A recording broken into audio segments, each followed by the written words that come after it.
Olá, queridos e queridas ouvintes. Está começando o 5º episódio da 3ª temporada do Ambicast, o meio ambiente em nosso meio. Um podcast com atualizações quinzenais de conteúdos imperdíveis sobre o meio ambiente.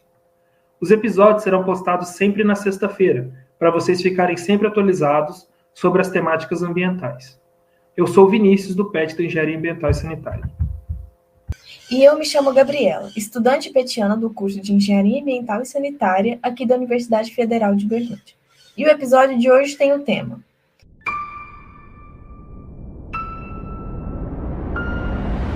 Biocombustíveis, um problema ou parte da solução?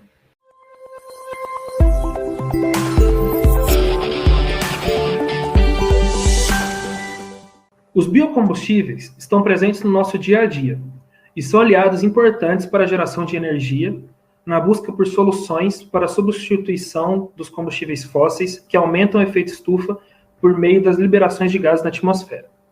No entanto, há uma série de questões ligadas aos biocombustíveis que precisam ser respondidas, para que entendamos se, afinal, eles são um problema ou uma solução. Por exemplo, quais impactos sua produção causa ao meio ambiente? O seu uso pode incentivar a prática de monocultura? Como os biocombustíveis se relacionam com o efeito estufa? O Brasil pode ser um líder mundial na produção de biocombustíveis? Bora responder essas e outras perguntas no episódio de hoje. E para conversar sobre essa temática, convidamos a professora Mila Bafi. Seja muito bem-vinda. Poderia nos contar um pouco da sua trajetória? Bom, boa tarde, pessoal. Eu sou bióloga, eu me formei na Unesp, São José do Rio Preto. Sempre gostei da área de bioquímica, da área de microbiologia, desde a graduação, e fiz o mestrado, doutorado, pós-doutorado nessa área, né? E fiz o mestrado lá na Unesp mesmo, e o doutorado eu fiz aqui na UFO, no departamento, no Instituto de Biotecnologia, né? E o pós-doutorado eu fiz uma parte dele na Unesp de São José do Rio Preto e uma parte na Universidade de Castilla-La Mancha, na Espanha, né? Dentro dessa área de microbiologia aplicada. Só que no pós-doutorado eu trabalhei mais com a parte de microbiologia de alimentos, eu trabalhava com seleção de leveduras para melhoramento de vinhos, né? E aí, quando eu fui aprovada no concurso para dar aula para engenharia ambiental aqui na UFO, eu tive que mudar um pouco a minha linha de pesquisa para a área ambiental, né? Aí, então, eu iniciei uma pesquisa com etanol de segunda geração, né? Com biocombustíveis, mas especificamente com etanol de segunda geração, onde eu trabalho basicamente com seleção de micro-organismos, especificamente fungos filamentosos, tá? Para a produção de algumas enzimas, que eu trabalhei com essas enzimas durante o pós-doutorado, no melhoramento de vinho, só que lá eu selecionava leveduras, né? Para a produção dessas enzimas, de algumas dessas enzimas. E a nossa linha de pesquisa aqui na UFO, ela se baseia na utilização desses micro-organismos para produzir essas enzimas, que são enzimas que vão degradar resíduos agrícolas, né, que são constituídos por biomassa lignocelulósica, para poder reaproveitar esses resíduos para a produção de etanol de segunda geração. Né, a gente faz todo o processo, a gente faz desde o processo da produção de enzima, ou a etapa de pré-tratamento da biomassa, a etapa de hidrólise da biomassa e a etapa de fermentação alcoólica. É muito interessante. Eu lembro das suas aulas, Vila, eu achava muito interessante essa parte de biocombustível. Muito bom.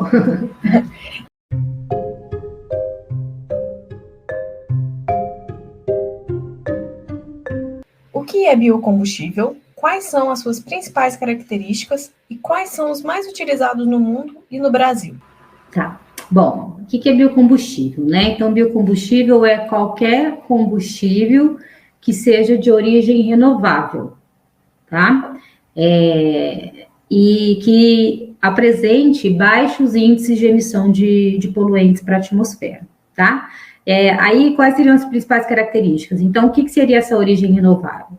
Então, os biocombustíveis, eles podem ser produzidos a partir de vegetais, tá? Então, por exemplo, a cana-de-açúcar, no caso do etanol, né? O milho, a mamona, a soja, no caso do biodiesel, e pode também ter outros tipos de matéria-prima, né?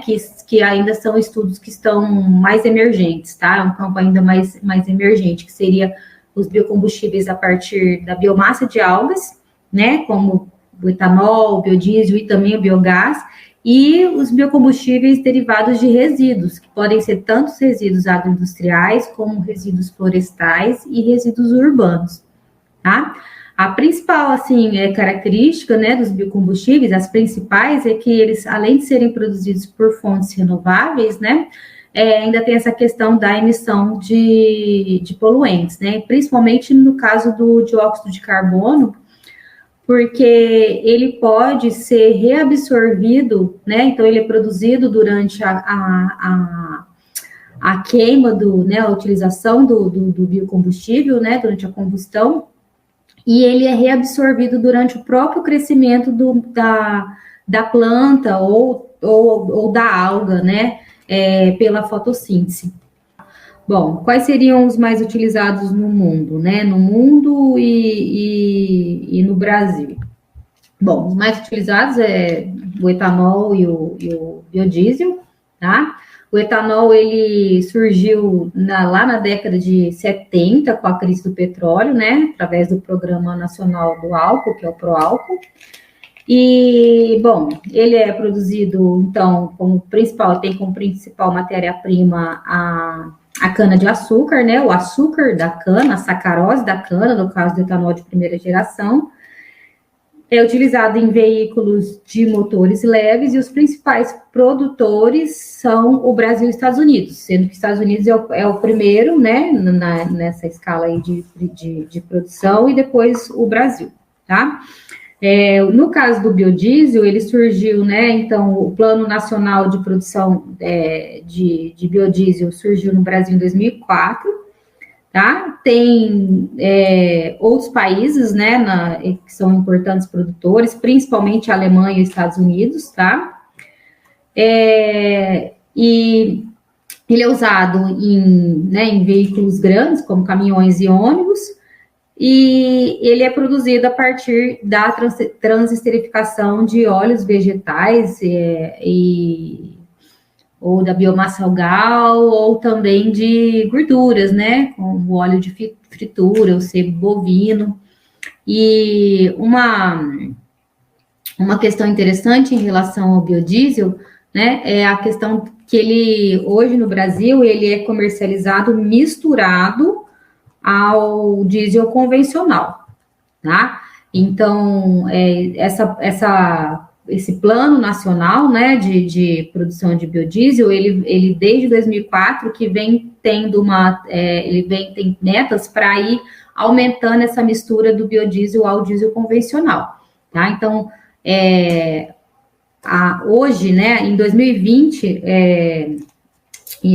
foi estipulado uma mistura de 12%, que seria o B12, tá? E a estimativa para 2022 seria de aumentar isso para 13%, mas esse ano, em setembro, houve uma redução, né, que foi essa mistura aí, o governo determinou que essa mistura deveria ser diminuída para 10% em função da questão da soja, tá? Se baseando aí na alta de preços da soja, né? Que seria a principal matéria-prima, tá? Bom, acho que é isso. O que mais que eu ia falar? Outra coisa, no caso do etanol, ele pode ser, né, utilizado tanto puro, né, que seria o hidratado, né, que é o que a gente encontra nas bombas, mas vale lembrar que a gasolina tem em torno de 27% de etanol misturado, tá? Então, existe essa política de mistura, né, desses combustíveis também nos combustíveis convencionais.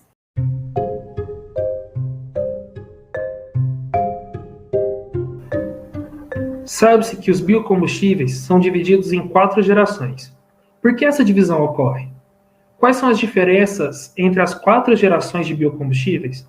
Algumas dessas gerações é mais vantajosa ambientalmente em relação às outras? Boa pergunta. Então, basicamente, essa questão de classificação de biocombustíveis em gerações, ela tem sido empregada para discriminar os biocombustíveis com base na natureza da biomassa de origem, tá?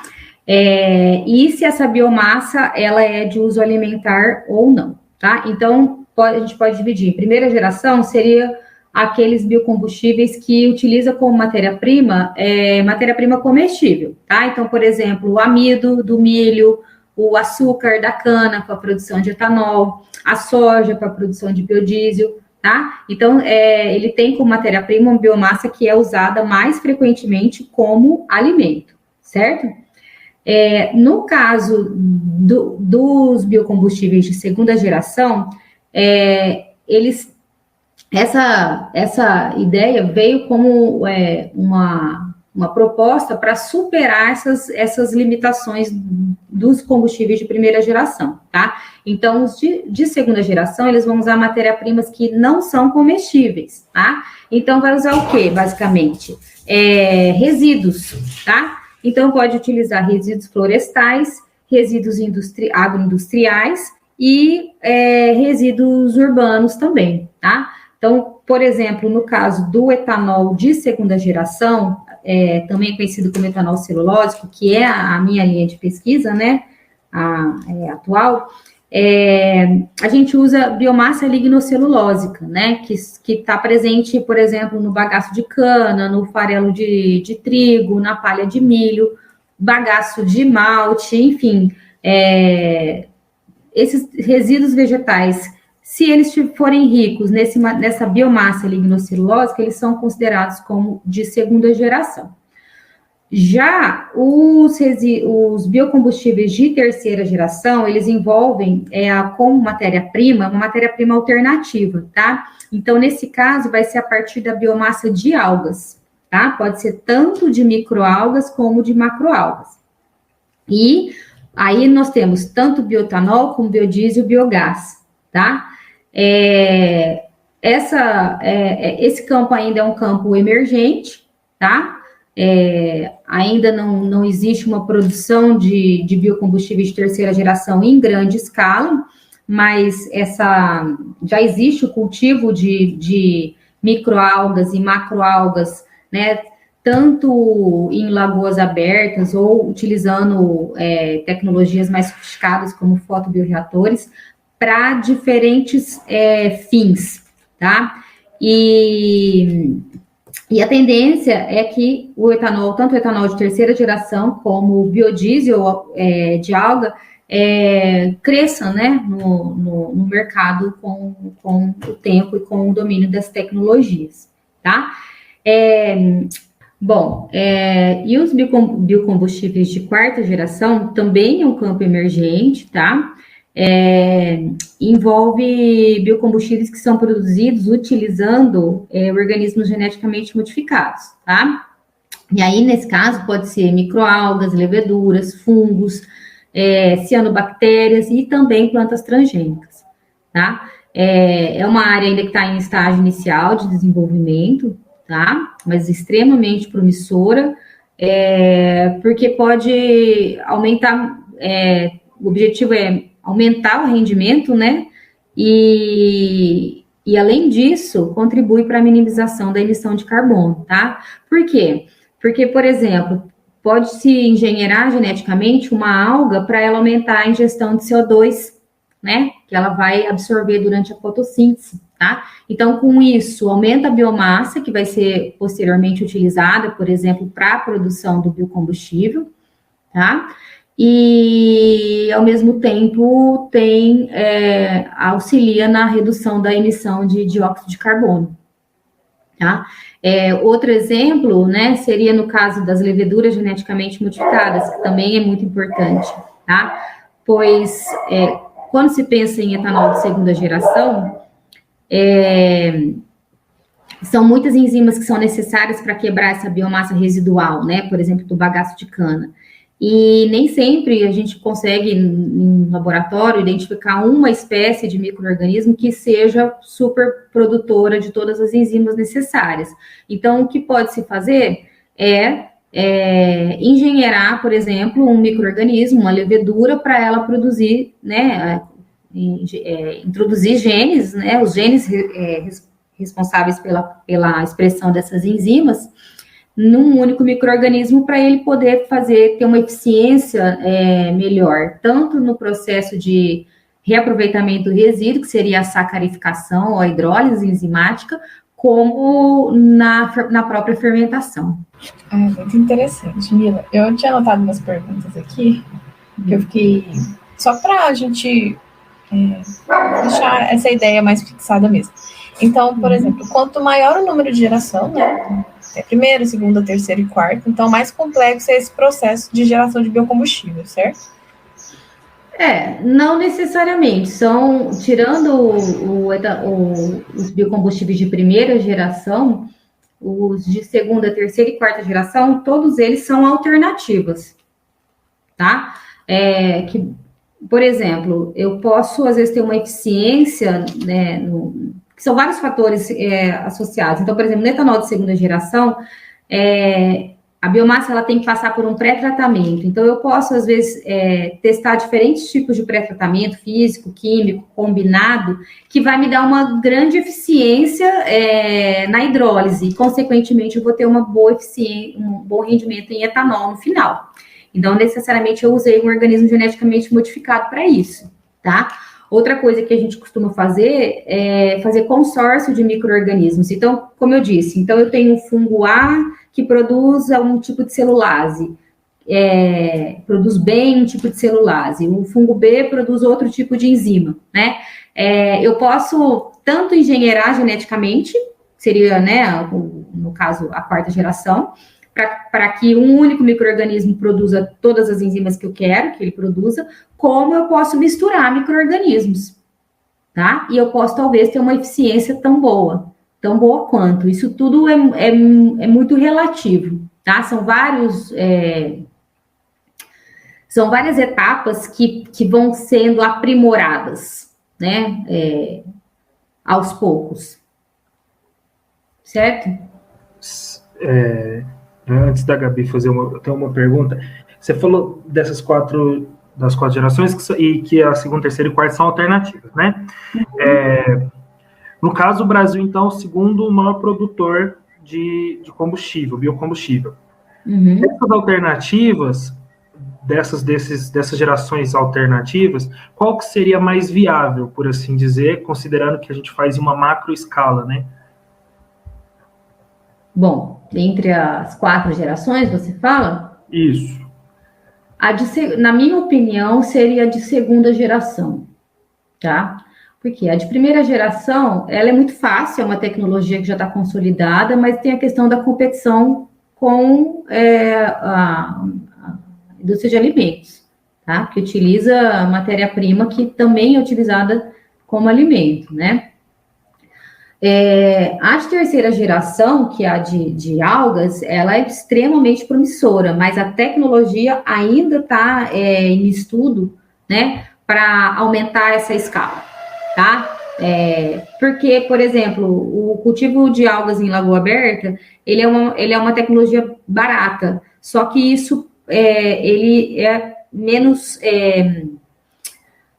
as condições de cultivo não são tão fáceis de serem controladas quanto se usa um fotobioreator, tá? Então, por exemplo, pode ter contaminação com outros micro-organismos, pode ter aumento da temperatura, e no fotobioreator isso tudo pode ser controlado, tá? Porém, essa tecnologia ainda é cara hoje, tá? E no caso de quarta geração, ainda também a questão é o custo, tá? Para obtenção de organismos geneticamente modificados.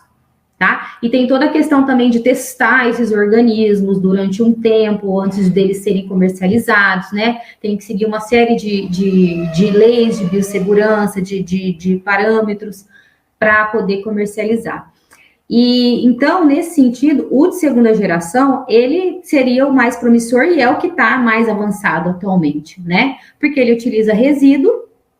Então, além de tudo, ele tem a vantagem, né, em termos ambientais, de reaproveitar resíduos que seriam descartados, né, agregar valor a passivos ambientais, tá? E a tecnologia, entre todas essas que são alternativas, é a que está em mais desenvolvimento, é a que já está mais avançada.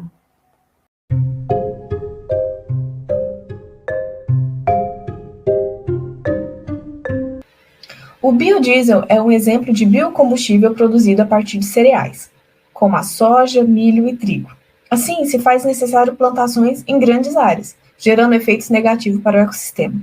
Afinal, será que o incentivo aos biocombustíveis resulta em um estímulo para as práticas de monocultura? E quais são os principais impactos dessa atividade? Bom, existem várias desvantagens, né? Então, nesse caso, nós estamos falando dos biocombustíveis de primeira geração, tá? Então, aí tem, né, a questão de plantação em grandes áreas, aumento da área plantada, né, que ocasiona, além da questão de monocultura, desmatamento, né, maior consumo de água, né, alteração na biodiversidade, e a questão de que essas matérias-primas, né, então, isso tudo por serem matérias-primas que são usadas também no setor de alimentos, no setor de ração, isso pode levar, por exemplo, a impactos econômicos, como elevação do preço de alimentos, né, dos próprios combustíveis e de setores que são dependentes, né. Então, no caso, por exemplo, um exemplo da soja, né, que é usada tanto para ração animal como na indústria de alimentos. Então, plantar mais soja, vamos dizer, não é a solução. Vocês concordam comigo? Né? Então, hoje, o biodiesel, né, a principal forma de produção de biodiesel é o biodiesel de soja, né, o biodiesel de primeira geração. Mas, em termos de sustentabilidade, né, o que seria mais interessante seria utilizar subprodutos, né, dessas atividades, tanto de atividades agropecuárias como agroindustriais, urbanas, né? Por exemplo, sebo bovino, óleo de fritura residual, tá? E no caso do óleo de fritura residual, ele representa, né, uma alternativa muito promissora, tá? Só que ele, atualmente, né, de acordo com a ANP, ele tem uma representatividade muito baixa na produção nacional de biodiesel, tá? Porque ele tem que ser tratado, tem que ser filtrado, então existe todo um processo antes para reaproveitamento. Da mesma forma que a gente estava falando do etanol de segunda geração, que o bagaço de cana também tem que ser tratado, também tem que passar por processos para poder obter o açúcar, tá? Mas já existem também projetos nacionais envolvendo aí o óleo de fritura residual. Ia ser uma boa até usar o óleo de fritura residual para isso. Com certeza. Porque as pessoas também não sabem descartar, né? Então, sim, eu acho que talvez ter um incentivo maior para essa parte. Se tivesse uma conscientização maior, né, nesse sentido de separar o óleo, todo mundo sabe que tem que separar o óleo, né? Sim. Mas ainda tem muita gente que descarta isso de forma inadequada, da mesma forma que descarta o lixo de forma inadequada. E até ontem eu estava dando aula para a turma de bioquímica ambiental e eu até comentei com eles, brinquei com eles, falei, gente, não existe mais esse negócio de lixo. Lixo é um tesouro escondido, né? Então, os resíduos uma fonte inesgotável de biomassa que pode ser aproveitada para diferentes fins, não só para a produção de biocombustível, para muita coisa, né? Só que para isso precisa de uma política educacional, né? De toda uma mudança comportamental da população, no sentido de separar o lixo, de separar os resíduos para destinação, né? Adequada desses resíduos. Por exemplo, a produção de biocombustível. Sim, com certeza. Tem países que eles têm uma conscientização muito grande sobre o lixo, né? Eles estão importando o lixo, porque eles não têm, eles usam, eu acho que o lixo para produção de energia, e como eles não têm mais, eles importam lixo de outros países. Eu achei isso interessante. Pois é, com certeza.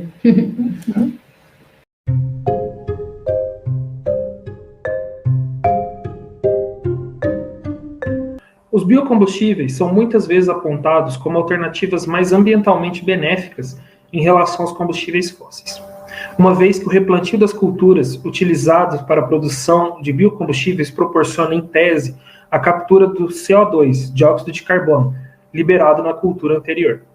Assim, a emissão de carbono seria neutra. Isso é realmente realidade ou na produção de biocombustíveis há outros fatores que proporcionam a emissão de dióxido de carbono ou de outros gases do efeito estufa? Caso essa emissão exista, os biocombustíveis continuam sendo uma alternativa melhor do que os combustíveis fósseis? Existem outras opções viáveis? Com certeza, é uma alternativa bem melhor do que os combustíveis fósseis, tá?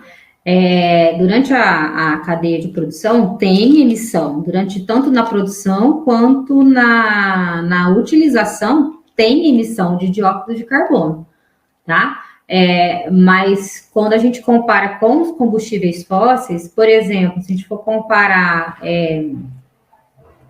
por exemplo, o etanol da cana com a gasolina, tem uma redução na emissão de dióxido de carbono, que ele é o principal, né, entre os gases de efeito estufa, de cerca de 90%, tá? No caso, isso depende muito, essa descarbonização, ela né, se dá pela fotossíntese durante o crescimento da planta, mas ela é muito variável, tá? Ela depende da cultura. Por exemplo, no caso da cana, né, ela tem uma redução aí, comparando a gasolina, de cerca de 90%. Já o etanol do milho tem uma redução na emissão de cerca de 73%. Então, depende muito do tipo da planta, tá? Da cultura. E depende também do tipo de biomassa. Então, se é bagaço, se é alga, tá? Mas em comparação com os combustíveis convencionais, com certeza a emissão é bem menor, tá? No caso do biodiesel também, tá? Tem uma redução em torno aí de 78% de gases de efeito estufa, de uma forma geral, tá? Então, a gente observa, né, esses dados que os biocombustíveis realmente eles são mais vantajosos ambientalmente falando do que os combustíveis convencionais, com certeza.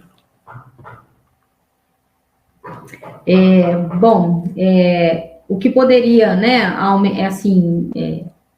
melhorar nesse sentido para não plantar, né, não aumentar a área plantada, não ter essa questão de monocultura, de desgaste de solo e tudo isso, né, seria melhorar, né, a tecnologia, expandir as tecnologias de segunda, terceira e quarta geração, tá? Então, aí aumentar a produção de biocombustíveis utilizando resíduos, utilizando biomassa algal, né, porque a alga, por exemplo, ela cresce num tempo e num espaço muito inferior a uma planta, tá? Né? Ela tem um sistema de cultivo muito mais fácil, tá? E assim, seriam essas alternativas para que tenha, né, uma eficiência ambientalmente falando ainda maior, tá? Sim, eu acho que qualquer alternativa no momento é melhor do que as dos combustíveis fósseis. Sim, tem até um dado.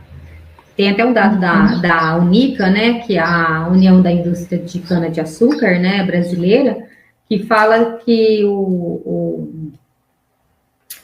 em relação ao dióxido de carbono, houve uma redução nos últimos anos de 700 milhões de toneladas, tá?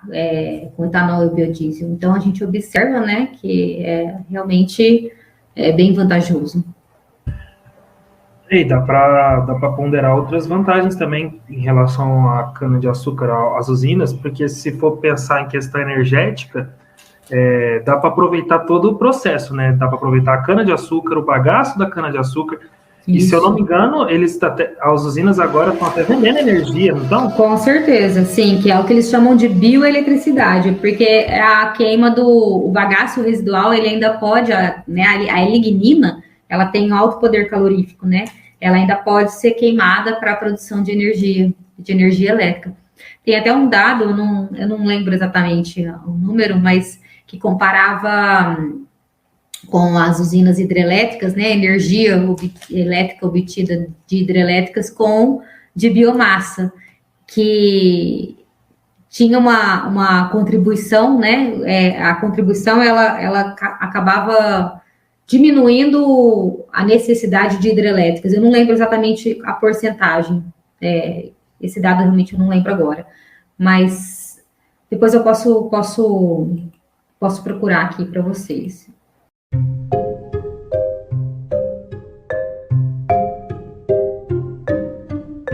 Em 2017, o Ministério de Minas e Energia criou o programa RenovaBio, que é a nova política nacional de biocombustíveis do país. Deste modo, o que seria este novo projeto e quais são seus objetivos? Além disso, com essa nova lei, é possível que o Brasil se torne o pioneiro na produção de biocombustíveis no mercado interno e no exterior? Então, depende, né? Bom, o RenovaBio, né? Ele é uma política, né, nacional de biocombustíveis, tá? Que reconhece o papel estratégico, né, dos biocombustíveis na matriz energética brasileira e tem o objetivo de expandir a produção de biocombustíveis no Brasil. Tá? O objetivo aí de aumentar a sustentabilidade, né, tanto ambiental, quanto econômica, quanto social, tá? Então, na verdade, basicamente, o RenovaBio é para promover, né, o crescimento na oferta de bioenergia, tá? E ele atende, né, os compromissos assumidos pelo Brasil no Acordo de Paris, tá? Bom, em relação as metas, né, do RenovaBio, ele pode ser dividido em 3 eixos, tá? 3 eixos estratégicos. O primeiro seria as metas de descarbonização. Então, o governo estabeleceu metas nacionais para 10 anos, tá? Para os distribuidores de combustíveis, certo? Além disso, produtores, né, também podem voluntariamente certificar a sua produção, tá? E aí eles podem receber notas de eficiência energética ambiental, tá? Essas notas, elas podem ser multiplicadas pelo volume de biocombustível comercializado, e isso vai resultar na quantidade de créditos de descarbonização que um determinado produtor poderá emitir e vender no mercado, tá? E esse crédito de descarbonização, né, ele é negociado em bolsa, tá? E ele equivale a 1 tonelada de emissões de carbono evitadas. Bom, existem várias leis, decretos, né? Essa lei, ela foi criada em 2017, tá? Mas houve algumas regulamentações em 2019, e finalmente o RenovaBio ele entrou em operação mesmo em dezembro de 2019, tá? E o objetivo é que até 2030 consiga, então, com o RenovaBio, contribuir para uma redução de 43% de emissões. Só que esse ano, né, como eu comentei com vocês mais cedo, em setembro, houve vamos dizer assim, um retrocesso, né, nesse plano de expansão de biocombustíveis, tá? Porque o Conselho Nacional de Política Energética, ele aprovou uma redução, né, da quantidade de biodiesel misturado no óleo diesel, né, que estava em 12, iria para 13 em 2022 e foi reduzido para 10, tá? Então, assim, a Associação Nacional de Produtores de Biocombustíveis, eles consideram isso como um grande retrocesso para o RenovaBio, tá? E isso pode, assim, influenciar em várias questões, né? Em termos tanto sociais quanto econômicos, tá? Então, pode aumentar o desemprego, aumentar a inflação, além das perdas ambientais, tá?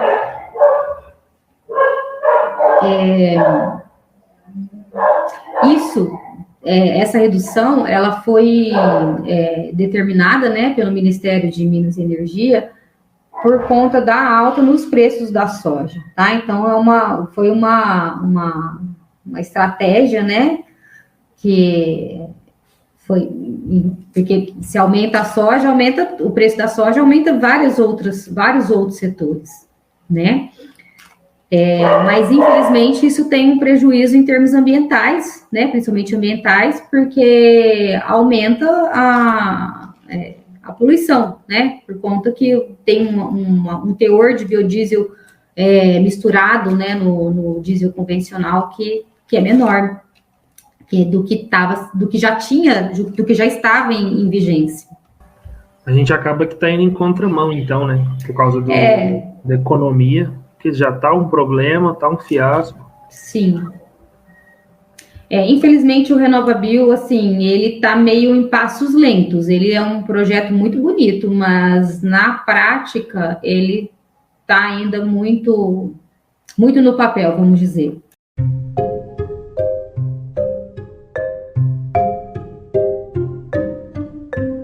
A ONU divulgou em julho de 2021 o relatório O Estado da Segurança Alimentar e Nutricional no Mundo, que fala do agravamento da fome no mundo. O relatório estima que cerca de 1/10 da população do planeta enfrentou a fome no ano de 2020.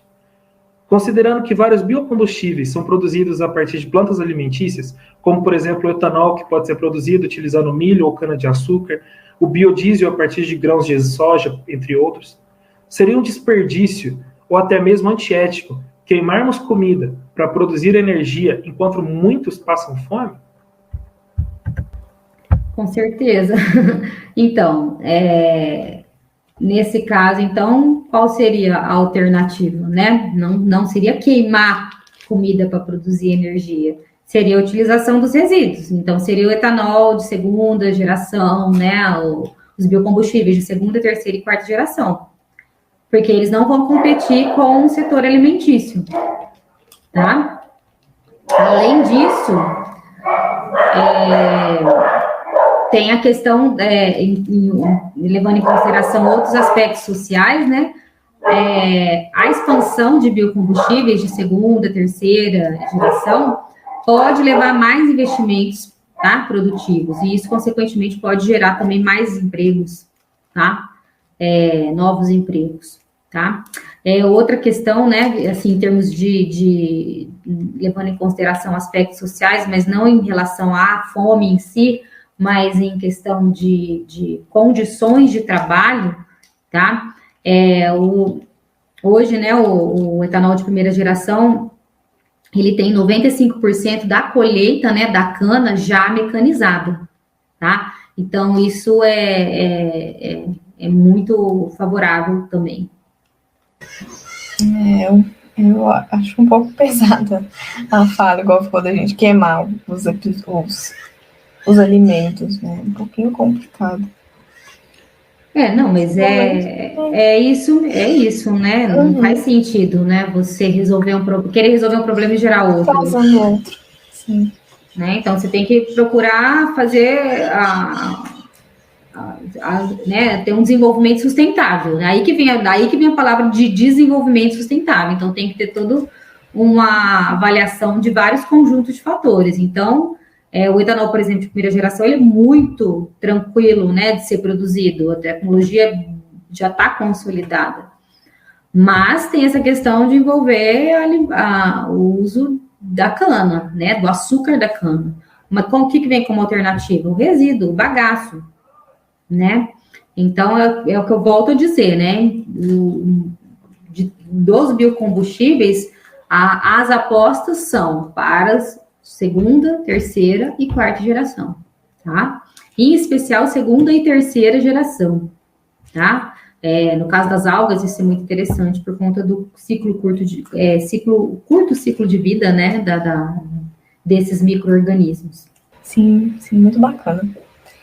Então, Mila, aí as nossas perguntas, elas já acabaram. Aí, se você quiser fazer alguma consideração final para a gente encerrar, aí pode ficar à vontade. Tá. Bom, eu sou, né, defensora dos biocombustíveis. Com certeza, eles são muito vantajosos, né, do ponto de vista ambiental, né, principalmente os que são derivados aí de biomassa algal ou de resíduos, e não só o bioetanol, o biodiesel, mas o biogás, né, tem o biohidrogênio, que também pode ser produzido a partir de material lignocelulósico, de resíduos. Então, eu acho que a ideia é justamente essa, é expandir, ter incentivos, né, para estudos nessa área, para que essas tecnologias sejam cada vez mais acessíveis, né? Não tem diferença entre a composição, por exemplo, o etanol de segunda geração é diferente do primeiro. A composição é a mesma molécula, a diferença é só o tipo de matéria-prima, né? Em termos ambientais, né?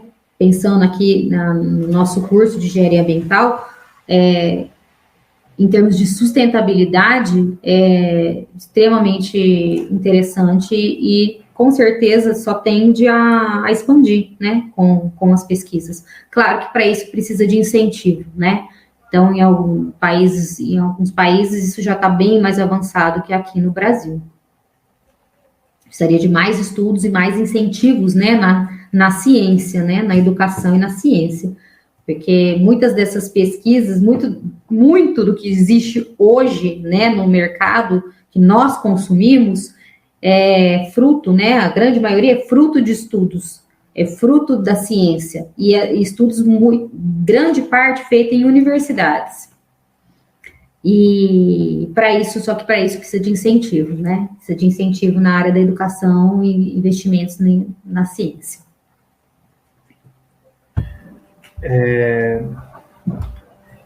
O que você falou é muito verdade, né? Eu acho que o que falta essa pegada mais vamos buscar inovações. A gente já está nessa pegada mais sustentável, mas vamos caminhar para esse lado.